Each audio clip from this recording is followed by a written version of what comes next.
Picture this, a single man controls 90% of an entire industry. Politicians bow to his demands. Presidents declare war on him. His name alone strikes fear into the hearts of competitors. This isn't fiction. This is the story of John D. Rockefeller, the man who literally owned America. But here's the twist that'll blow your mind. This same man who crushed thousands of businesses and bribed countless politicians also became one of history's greatest philanthropists, giving away what would be tens of billions in today's money.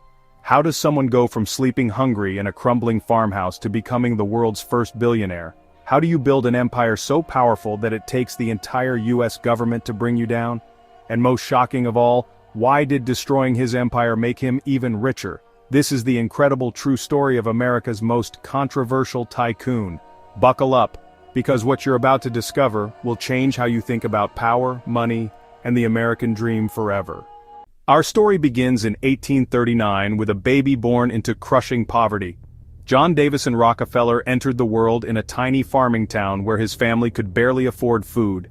But the most mysterious figure in young John's life wasn't a distant relative or local legend, it was his own father. William Devil Bill Rockefeller was unlike any farmer you've ever heard of. Instead of tending crops, he was an athlete, ventriloquist, hypnotist, and animal trainer. Yes, you heard that right. He once won a bear in a competition and taught it tricks. But here's where it gets really strange. Devil Bill would vanish for weeks, sometimes months, leaving his family to starve. Then suddenly, he'd reappear in a luxurious carriage, showering his children with expensive gifts. How does a poor farmer afford such luxury? The dark truth was that Devil Bill lived a double life as a con artist. He'd change his name to Dr. William Livingston, and travel from town to town selling fake miracle cures to desperate sick people. While his family wore rags and went hungry, he was out there scamming his way to temporary riches. But this chaotic childhood taught young John something crucial. He never wanted to be poor again. While other kids played, John was already scheming. He followed wild turkeys into the woods, stole their eggs, raised the chicks, and sold them for profit. At age 10, he was already thinking like a businessman. Then, disaster struck. Devil Bill was accused of sexual assault. Though nothing was proven, the family faced public disgrace and had to flee their hometown. You'd think this would humble Devil Bill, make him focus on his family. Instead, he did something even more shocking. While using his fake identity, he secretly married another woman in a different state. John's father now had 2 wives and neither knew about the other. Devil Bill was almost never home, forcing John to become the unofficial head of household while still attending school. This wasn't just a childhood. It was boot camp for what would become the most ruthless business mind in American history. By age 16, John faced an impossible choice. His family was growing, 4 siblings with another on the way, and Devil Bill was more absent than ever, busy with his secret second family. John desperately wanted to attend college, but someone had to put food on the table. So John made a decision that would change everything. He dropped out of high school just 2 months before graduation and began hunting for work in Cleveland, Ohio. But here's where the story gets interesting. John didn't just want any job. This teenager had the audacity to target the biggest companies in the city, major railroads, banks, and wholesale merchants. Can you imagine? A 16-year-old walking into these massive corporations asking for work? They laughed in his face, week after week, rejection after rejection. But John had inherited something from his con artist father: absolute persistence. After 6 brutal weeks, he finally got his break at a small bookkeeping firm. They were so impressed by his perfect handwriting that they hired him on the spot, without even mentioning his salary. John was so grateful that for the rest of his life, he celebrated September 26th as Job Day, more important to him than his own birthday. But here's what's fascinating. Even in this entry-level position, John was already displaying the traits that would make him a titan. One day, his boss left a $4,000 check in the office safe. John knew the combination, and when he was alone, he opened it just to hold that much money in his hands. That moment ignited something inside him. Every morning, he'd look in the mirror and repeat, "I am bound to be rich." When John got his first year-end payment, a mere $50 for the entire year, he wasn't discouraged. He saw it as the foundation of his empire. And here's something that would define his entire life. From this very first paycheck, John gave away 10% to charity. The future oil baron was already thinking about his legacy, but John wasn't content being an employee forever. When the company hit hard times during a recession, instead of panicking, John saw opportunity. He'd learned the business inside and out, built relationships with suppliers, understood how money flowed. At just 18 years old, John D. Rockefeller was ready to become his own boss. John partnered with Maurice Clark, a 28-year-old chemist, to start a produce business. Think about that. An 18-year-old convincing a man 10 years his senior to go into business together. But John wasn't just mature for his age, he was already displaying the charm and business acumen that would make him legendary. Clark and Rockefeller started small, buying and selling grain, fish, beans, and meat. The work was backbreaking. John and Maurice would spend days on the road searching for customers. But something remarkable happened. Despite being shy and quiet, John discovered he was a natural salesman. The older businessmen in Cleveland started calling him Mr. Rockefeller out of respect. This teenager carried himself with such maturity and integrity that seasoned merchants trusted him completely. Their client list exploded, and soon they faced a new problem. They were too successful. They needed capital to handle more business. But banks don't typically loan money to teenagers. So John devised a brilliant psychological trick. When they needed a $5,000 loan, they'd publicly announce they were looking to invest $10,000. This gave the impression they had plenty of cash, making banks eager to lend to them. Then the American Civil War erupted, and everything changed. As a devout Baptist, John opposed slavery and wanted the Union to win, but he also had 6 family members depending on his income. His solution? He paid $300 for a substitute soldier, and even equipped several Union soldiers out of his own pocket. The war supercharged the northern economy, and Cleveland became a strategic location. Food prices skyrocketed, and Clark and Rockefeller saw profits quadruple almost overnight. In 1862 they cleared $17,000 profit, over $500,000 in today's money. Not bad for a 23-year-old. But then, John encountered something that would change his life forever: black gold. Before electricity, people lit their homes with oil lamps, usually burning whale oil. But whales were becoming extinct from overhunting, and whale oil was expensive. Then in 1859, someone in Pennsylvania discovered you could drill crude oil straight from the ground using wooden structures called derricks. This black gold was cheap to extract and incredibly profitable. John met Samuel Andrews, who had discovered a secret process. Adding sulfuric acid to crude oil would purify it into kerosene, which burned brighter and longer than regular crude oil. John and Maurice loaned Andrews $4,000 to build an oil refinery, thinking it would just be a side business. But within a year, that side business was more profitable than their entire produce operation. They made the boldest decision of their lives: abandon produce entirely and go all in on oil. But the oil business wasn't just volatile, it was absolutely insane. Oil had only been found in one small region of Pennsylvania, so everyone thought it would run out. Entire boom towns would spring up overnight around oil fields, drain every drop, then disappear just as quickly. Oil prices swung wildly from 10 cents to $14 per barrel. When oil was abundant, refiners lost money. When it seemed scarce, they feared the end was near. Maurice couldn't handle the stress and wanted out. This was John's defining moment. In 1865, at age 26, he bought out Maurice's share for $72,500, $1.35 million today. Maurice was cashing out, while John was doubling down on what seemed like a risky gamble, but John's timing was perfect. Just as the deal closed, massive new oil fields were discovered in Pennsylvania, erasing any doubts about supply. John rebranded the company as Standard Oil and began building his empire. He partnered with Henry Flagler, a man who shared John's ambition and religious devotion but was even more ruthless in business. Henry approached business like war. The only acceptable outcome was completely crushing your enemy. This philosophy would define Standard Oil's approach for decades. The oil refining industry was becoming cutthroat. The refining process was simple, so new competitors were popping up everywhere. John and Henry needed an edge, and they found it in the most controversial way possible: secret deals with railroads. Here's how it worked. Oil had to be transported by train from wells to refineries to cities. 3 major railroads dominated this trade: New York Central, Erie, and the mighty Pennsylvania Railroad. When Pennsylvania Railroad pulled out of Cleveland, declaring they would wipe out the city as a refining center, other refineries panicked and fled. But John saw opportunity in chaos. The remaining railroads, New York Central and Erie, desperately needed business. John negotiated secret deals, giving Standard Oil massive discounts: 75% off with Erie, and $1.65 per barrel with New York Central when the official rate was $2.40. These secret rebates gave John a crushing advantage. He could trigger price wars knowing his transportation costs were lower than competitors. He'd slash oil prices until rivals went bankrupt, then raise prices even higher than before. It was brutal, but incredibly effective. Now, these rebates were morally questionable. They gave big businesses unfair advantages over smaller ones. But antitrust laws wouldn't exist for another decade, so technically, John wasn't breaking any laws. He was simply playing the game better than anyone else.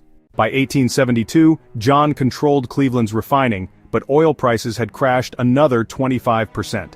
The entire industry teetered on the brink of collapse. John estimated 90% of refiners were losing money. He was convinced that a systemic problem required a systemic solution. His solution was the most audacious monopoly scheme in American history, the South Improvement Company, or SIC. John secretly allied with Tom Scott of Pennsylvania Railroad and formed a cartel with all three major railroads plus select large refiners. The deal was devastating. Standard Oil got 50% rebates on shipping, but here's the truly ruthless part. Whenever competitors shipped oil, Standard Oil would receive drawbacks, essentially getting paid from their competitors' shipping costs. But it gets worse. The railroads would secretly provide John with detailed information about competitors' shipments. He knew exactly what his rivals were doing and could undercut them precisely. Anyone outside this secret club was doomed, and they didn't even know why. John genuinely believed he was saving the oil industry from chaos. With so much supply, oil was practically being given away. He thought eliminating smaller refiners would stabilize the market. Whether you see this as market correction or predatory monopolization depends on your perspective. But secrets this big don't stay hidden. When railroad rates suddenly doubled overnight, people immediately suspected John and Tom Scott. Thousands took to the streets in violent protests. They hijacked Standard Oil shipments, spilled oil everywhere, and literally tore up Pennsylvania Railroad tracks. The final blow came when oil producers organized a boycott. Without crude oil supply, refineries were useless. After just 2 months, the SIC collapsed in humiliating failure. Most people would retreat after such public embarrassment. Not John. He decided if he couldn't control the industry through secret deals, he'd do it in broad daylight through pure force. The SIC's failure had an unexpected consequence. Everyone now suspected secret railroad deals still existed. Refiners were terrified that Standard Oil maintained hidden advantages. John leveraged this paranoia brilliantly. In 6 weeks known as the Cleveland Massacre, John intimidated 22 of Cleveland's 26 refiners into selling for fractions of their value. Even though no secret deals existed anymore, the fear was real. John would show competitors his superior finances, proving he could outlast them all. When refiners sold out, John gave them 2 options: sign contracts never to compete again, or join Standard Oil. Most chose to join, giving John the brightest minds in the industry working for his company instead of against it. By mid-1873, John controlled Cleveland's oil refining completely, but on September 18th, Black Thursday, a series of bank failures triggered a 6-year national recession. Oil demand plummeted not from oversupply, but from economic collapse. Standard Oil operated only 2 of its 6 main refineries. Oil prices fell so low that barrels cost less than equal amounts of water. The entire industry faced bankruptcy. But John thrived in chaos. Thanks to careful financial management, excellent credit, and modernized refineries, Standard Oil remained profitable while competitors collapsed. John saw blood in the water and struck. He launched a nationwide buyout campaign with tactics so ruthless they became legendary. John would buy up all available refining equipment and barrels, so competitors couldn't even package their oil. If they somehow produced oil anyway, he'd reserve every railroad car for months, so they couldn't ship it anywhere. When competitors neared bankruptcy, John would swoop in with rescue offers, buying their companies for pennies on the dollar.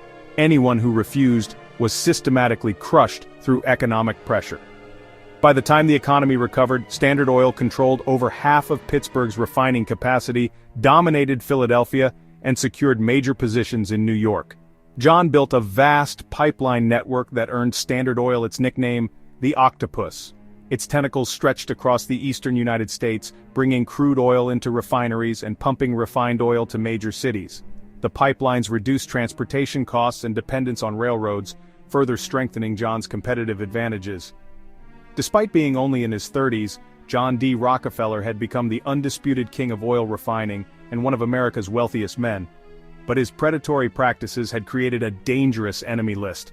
The largest newspaper in America called Standard Oil the most cruel, impudent, pitiless, and grasping monopoly that ever fastened upon a country.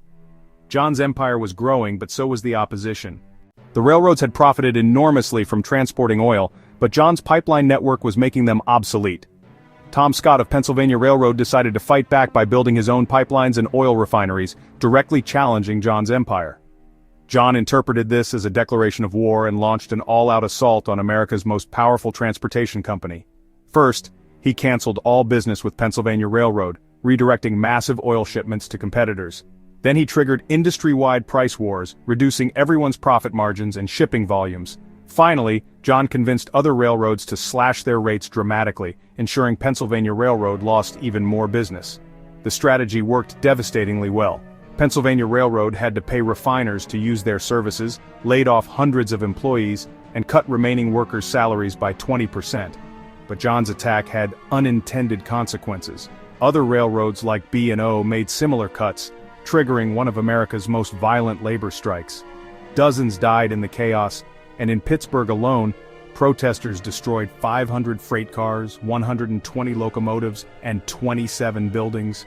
Even John grew concerned by the violence his business war had unleashed. But he had proven his point. The mighty Pennsylvania Railroad was defeated. Tom Scott was ready to surrender. John could have crushed Scott completely, but instead, he offered a deal. Standard Oil would guarantee 47% of their shipping to Pennsylvania Railroad, with other railroads getting the remainder. In exchange, John demanded massive secret rebates, detailed competitor information, and 20 cents for every barrel shipped by any railroad. This deal made John one of America's most powerful men. He essentially owned the railroads, controlled 90% of oil refining, and had complete intelligence on every competitor. Standard Oil's dominance was nearly absolute, but victory came at a personal cost. Tom Scott, once a titan of American business, never recovered from his humiliating defeat. He suffered a stroke within a year and died shortly after. Tragically, Scott had been mentor to young Andrew Carnegie, who blamed John for his beloved teacher's death. This sparked a legendary rivalry between the King of Oil and the King of Steel that would define American business for decades. John had achieved total dominance, but the industry was changing rapidly. Thomas Edison had patented an electric light bulb that could burn for 100 hours, threatening to replace oil lamps entirely. Then massive oil deposits were discovered in northern Ohio, threatening to flood the market with cheap skunk oil that smelled terrible. While his executives panicked about potential industry collapse, John remained calm. He was a master at turning crises into opportunities, and this looked like the biggest opportunity yet. Instead of just refining oil horizontally by acquiring competitors, John began vertical integration, controlling every step from oil wells to retail distribution.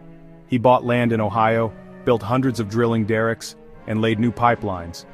The Ohio oil had one major problem. Even after refining, it smelled so bad people called it skunk oil and wouldn't buy it. While others gave up, John hired chemists to solve the problem. Within a year, they'd found a way to remove the sulfur causing the terrible smell.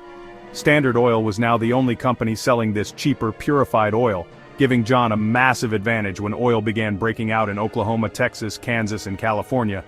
America was sitting on an ocean of petroleum, and Standard Oil was best positioned to exploit it.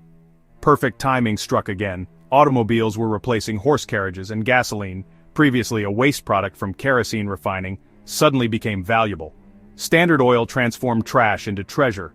Even during the devastating 1893 economic depression, when 600 banks closed, John prospered.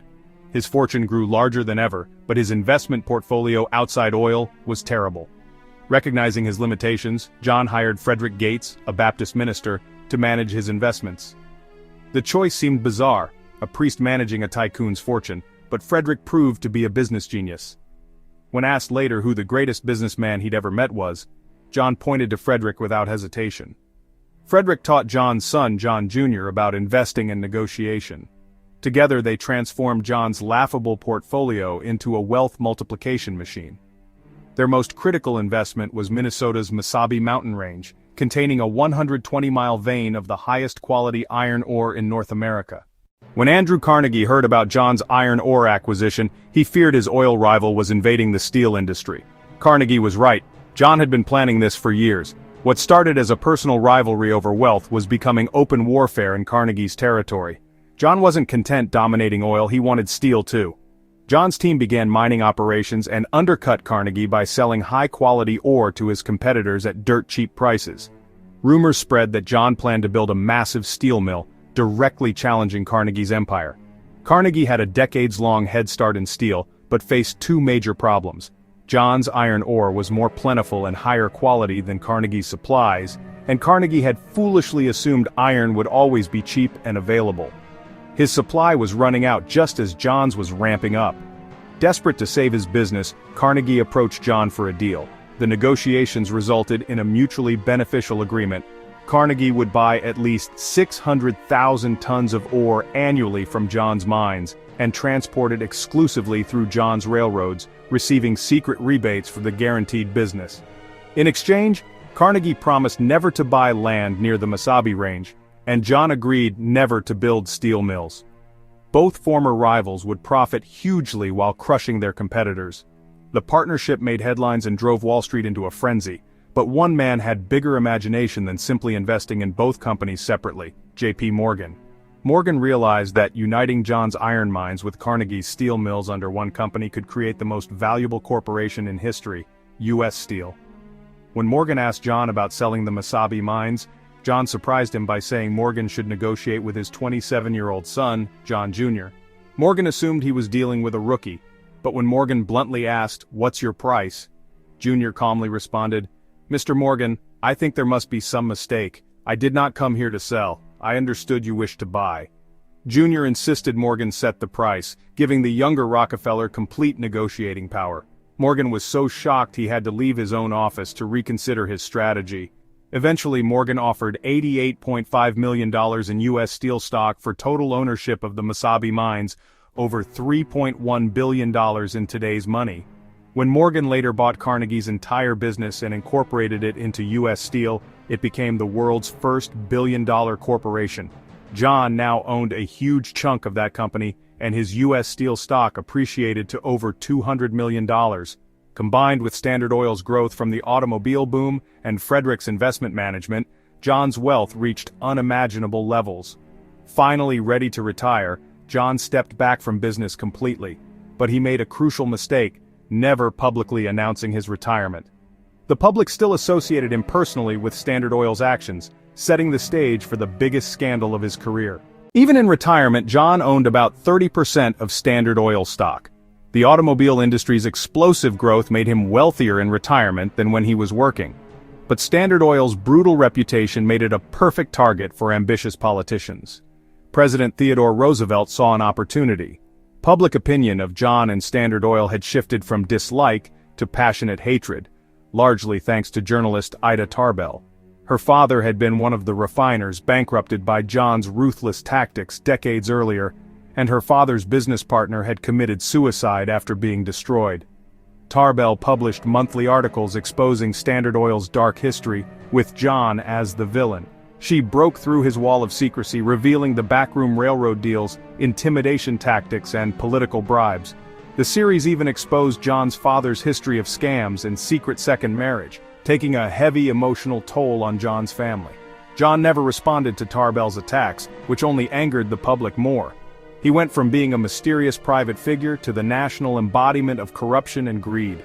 Roosevelt seized this sentiment for his re-election campaign, promising to take down the monopolies. When he won, it was time to make good on that promise and wage war on Rockefeller's empire.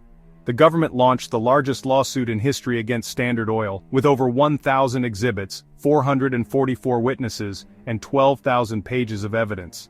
The case proved Standard Oil controlled 87% of American oil refining, 100% in some places, and systematically bribed hundreds of politicians while breaking multiple antitrust laws.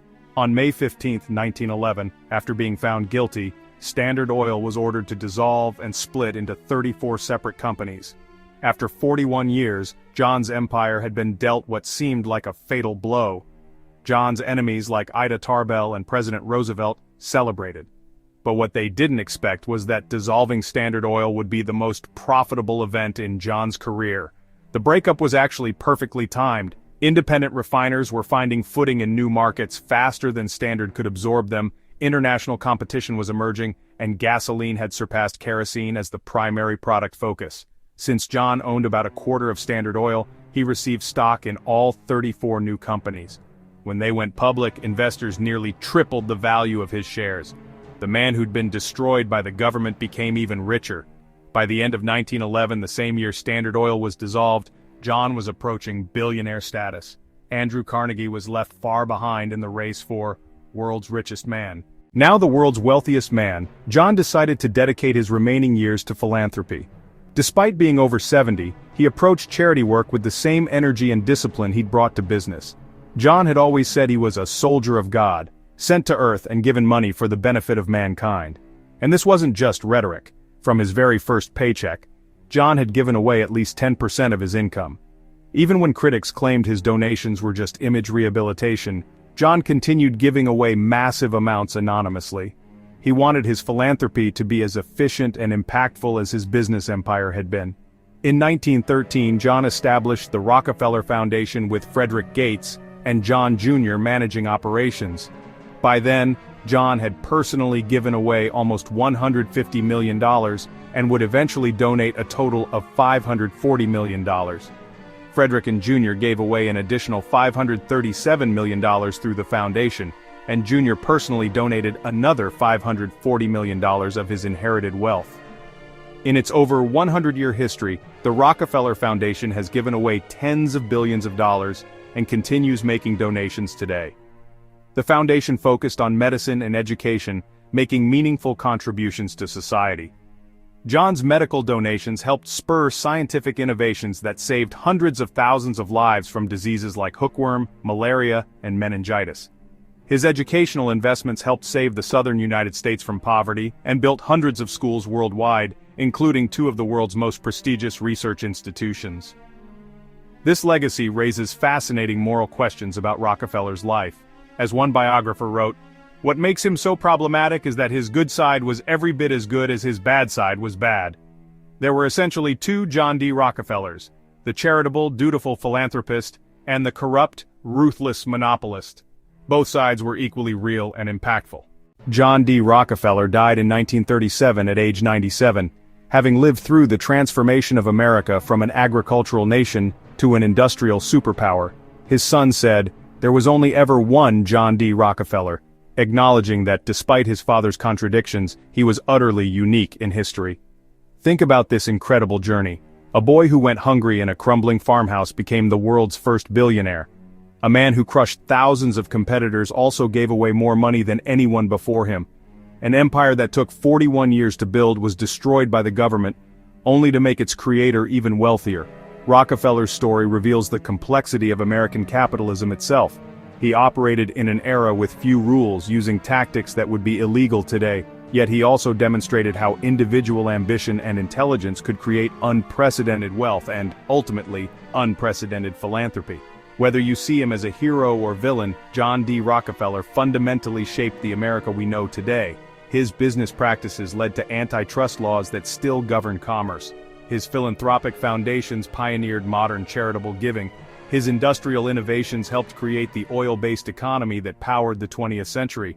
Most remarkably, his story proves that in America, it's possible to rise from absolute poverty to absolute power within a single lifetime. The question is, at what cost?